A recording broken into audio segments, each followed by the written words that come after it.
नमस्कार, मैं संतोष कुमार आपके अपने YouTube चैनल संतोष स्टडीज एकेडमी में आपका स्वागत है।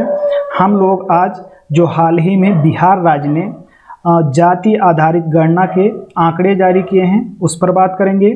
तो चलिए क्लास की शुरुआत करते हैं। आज का पहला प्रश्न है कि जाति आधारित गणना के आंकड़े जारी करने वाला देश का पहला राज्य कौन सा है। तो जाति आधारित गणना के आंकड़े जारी करने वाला देश का पहला राज्य बिहार है। भारत में सर्वप्रथम 1931 ईस्वी में जाति आधारित जनगणना हुई थी। रिपीट कर लेते हैं, भारत में सर्वप्रथम पहली बार 1931 ईस्वी में जाति आधारित जनगणना हुई थी।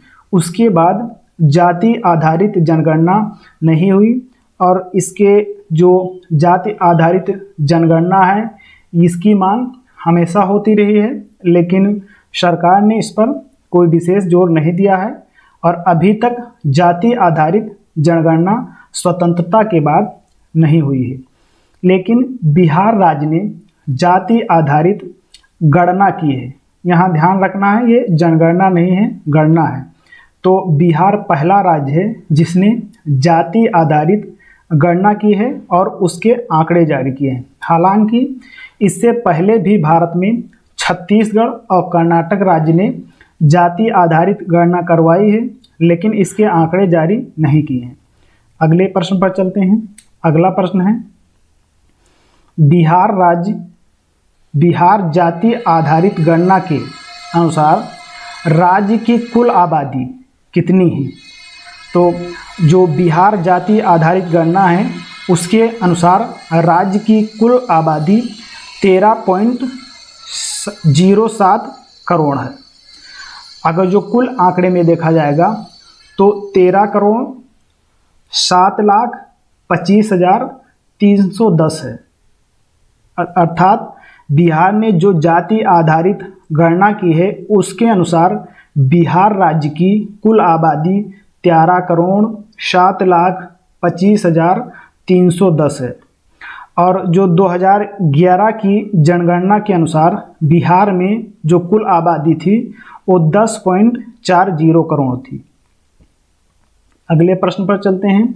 अगला प्रश्न है कि बिहार जात आधारित गणना के अनुसार हिंदुओं की आबादी कितनी है। तो 81.99% जो बिहार में जात आधारित गणना हुई है उसके अनुसार हिंदुओं की आबादी है 81.99%। बिहार में जो हिंदू धर्म को मानने वाले लोग हैं उनकी जो संख्या में है वो 10.71 करोड़ लोग हैं और परसेंटेज में 81.99% है। अगले प्रश्न पर चलते हैं। अगला प्रश्न है, बिहार जाति आधारित गणना के अनुसार राज्य में मुस्लिम आबादी कितनी है। तो 17.7% बिहार जाति आधारित गणना के अनुसार राज्य में मुस्लिम आबादी है। और संख्या में जान लेते हैं तो संख्या में 2.31% हैं जो बिहार में मुस्लिम हैं, वो उनकी आबादी 2.31 करोड़ है जनसंख्या में। अर्थात बिहार में इस्लाम धर्म को जो मानने वाले हैं उनकी कुल जो संख्या है वो 2.31 करोड़ है। अगले प्रश्न पर चलते हैं। अगला प्रश्न है, बिहार जाति आधारित गणना के अनुसार राज्य में अति पिछड़ा वर्ग यानी कि EBC extremely backward class, repeat कर लेते हैं, एक्सट्रीमली बैकवर्ड क्लास। तो एक्सट्रीमली बैकवर्ड क्लास हैं अर्थात अति पिछड़ा वर्ग, इनकी आबादी जो है वो 36.01% है। जो अति पिछड़ा वर्ग हैं उनकी आबादी परसेंट में 36.01% है। और जो इनकी संख्या है तो संख्या में 4.70 करोड़ है। अगले प्रश्न पर चलते हैं। अगला प्रश्न है कि बिहार जाति आधारित गणना के अनुसार राज्य में पिछड़ा वर्ग यानी कि बैकवर्ड क्लास की आबादी कितनी है? तो जो बैकवर्ड क्लास है इनकी आबादी 27.12% है जाति आधारित गणना के अनुसार, और संख्या में ये 3.54 करोड़ है। अगले प्रश्न पर चलते हैं। अगला प्रश्न है, बिहार जाति आधारित गणना के अनुसार राज्य में ईडब्ल्यूएस की आबादी कितनी है? ईडब्ल्यूएस मतलब इकोनॉमिकल वीकर सेक्शन, अर्थात जो आर्थिक रूप से जो कमजोर वर्ग हैं उनके लिए है ये, मतलब जिनको 103वां संविधान संशोधन के द्वारा आर्थिक आधार पर 10% जो आरक्षण दिया गया था ईडब्ल्यूएस को, उन्हीं की बात की गई है। तो जो आर्थिक रूप से पिछड़े जो कमज़ोर लोग हैं वो कितने हैं? तो वो 15.52% लोग हैं। अगला प्रश्न है, बिहार जाति आधारित गणना के अनुसार अनुसूचित जनजातियों की जनसंख्या कितनी है? तो जो अनुसूचित जनजाति हैं, अर्थात जो जो शेड्यूल ट्राइब हैं वो शेड्यूल ट्राइब को देख लेते हैं। तो शेड्यूल ट्राइब 1.68%। अगला प्रश्न है, बिहार जाति आधारित गणना के अनुसार राज्य में अनुसूचित जातियों की जनसंख्या कितनी है? अर्थात जो अनुसूचित जाति हैं उनकी जनसंख्या 19.65% है। 19.65% है। अगले प्रश्न पर चलते हैं। अगला प्रश्न है कि बिहार जाति आधारित गणना के अनुसार राज्य में किस जाति की आबादी सबसे अधिक है? तो जो बिहार है उसमें जो यादव जाति है इनकी संख्या सबसे अधिक है। अब ये जाति आधारित जनगणना है तो इसलिए जाति के बारे में उल्लेख किया गया है, और जो यादव जाति हैं ये पूरे 1.86 करोड़ आबादी है इनकी, और ये बिहार में सबसे अधिक है। बिहार की कुल आबादी का जो यादव हैं ये 14.26% है। अगले प्रश्न पर चलते हैं। अगला प्रश्न है कि किस जाति की कितनी आबादी है? और जब जाति आधारित जनगणना है तो उनकी आबादी को अलग अलग देख लेते हैं। जो यादव हैं ये 14.26% हैं और संख्या में 1.86 करोड़ हैं। जो रविदास हैं ये 5.2% हैं और ये संख्या में 68.69 लाख है। जो कुशवाहा हैं ये 4.2% हैं और ये संख्या में 55.06 लाख है।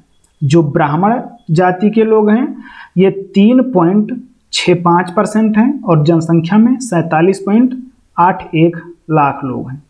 जो राजपूत हैं ये 3.45% हैं और जनसंख्या में 45.10 लाख लोग हैं। जो मुसहर हैं जो इनकी संख्या है ये 3.08% है और जनसंख्या में 40.35 लाख लोग हैं। जो कुर्मी हैं ये 2.87% हैं और जनसंख्या में 37.62 लाख लोग हैं। जो भूमिहार हैं ये 2.86% हैं और 37.50 लाख लोग हैं जनसंख्या में। जो मल्लाह हैं इनकी जनसंख्या 2.60% है और जनसंख्या में 34.10 लाख है।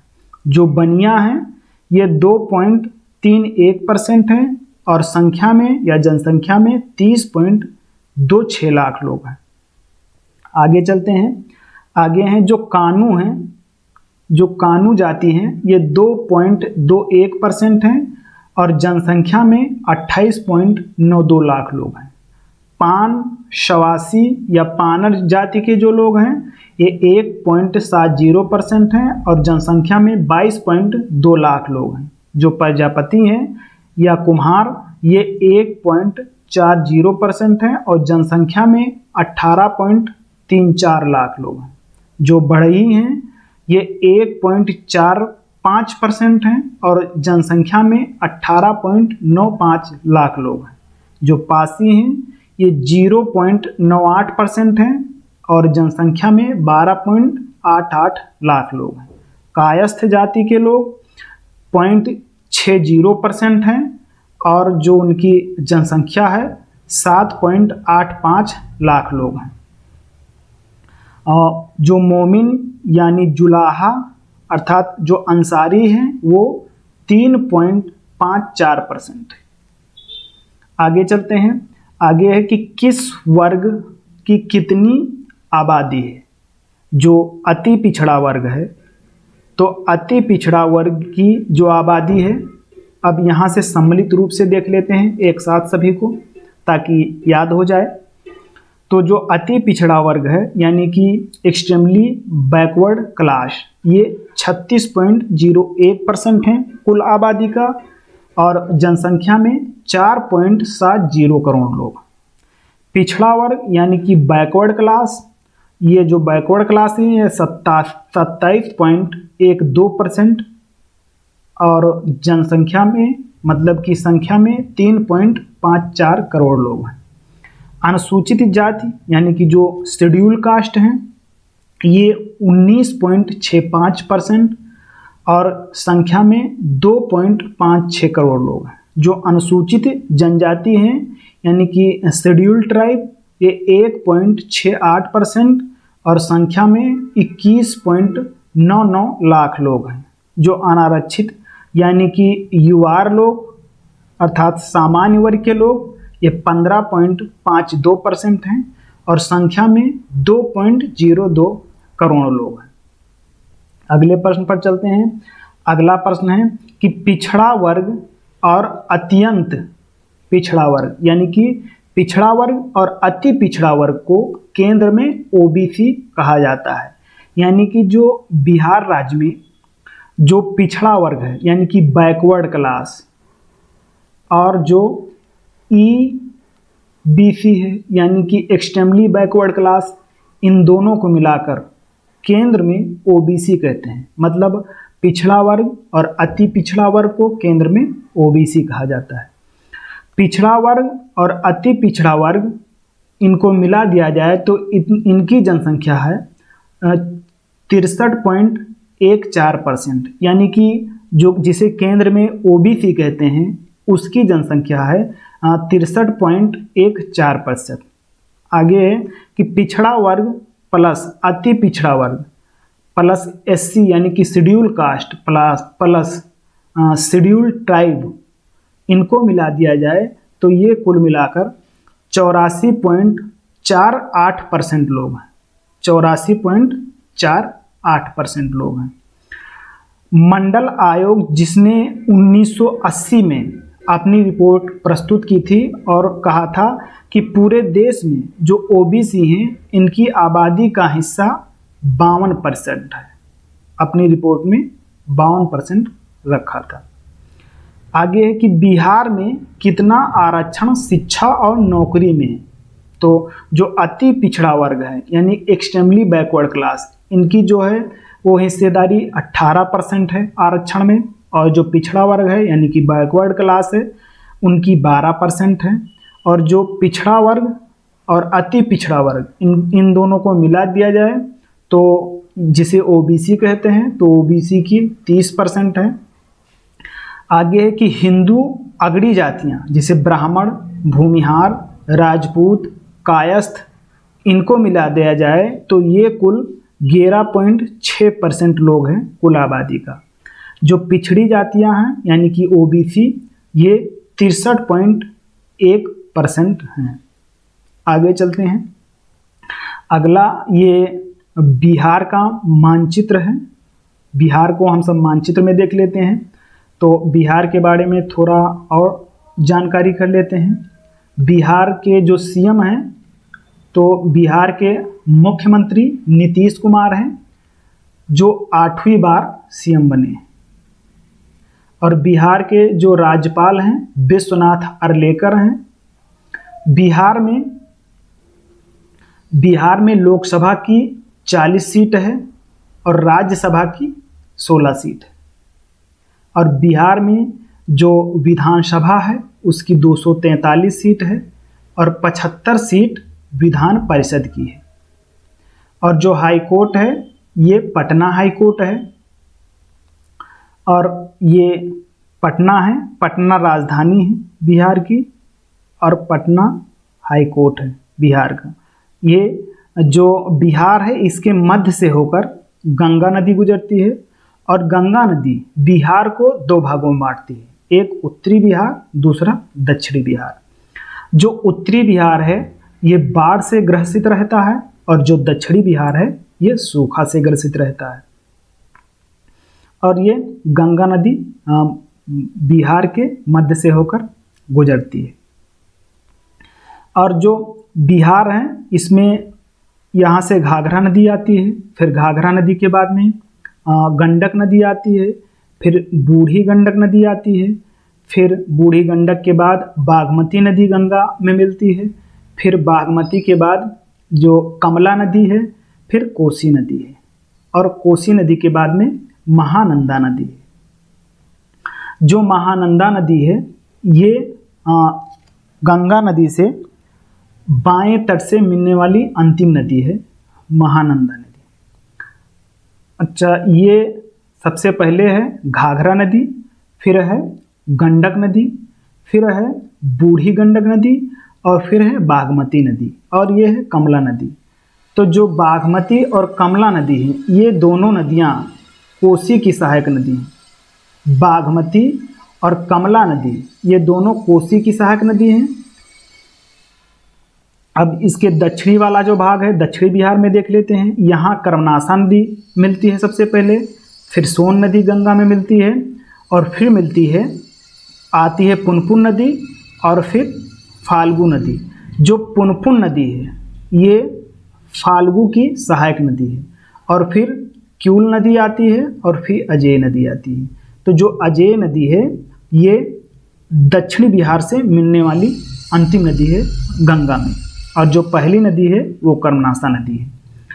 ये बिहार का सबसे उत्तरी जिला है जिसे पश्चिमी चंपारण कहते हैं और पश्चिमी चंपारण में गंडक नदी के किनारे बिहार का मात्र एक national park Mahavir national park है। और जो बिहार की सबसे ऊंची चोटी है सोमेश्वर पहाड़ी है, ये भी पश्चिमी चंपारण में स्थित है और ये बिहार का कैमूर जिला है और कैमूर जिला और रोहतास जिला को मिलाकर यहाँ पर कैमूर वन्य जीव अभ्यारण्य स्थित है। ये बिहार का जमुई जिला है और बिहार के जमुई जिले में देश का सबसे बड़ा सोने का भंडार, लगभग 40% सोने का भंडार मिला है। आगे चलते हैं। आज की क्लास समाप्त हुई और क्लास देखने के लिए धन्यवाद। अब हम मिलते हैं अगली क्लास में, तब तक के लिए जय हिंद, नमस्कार।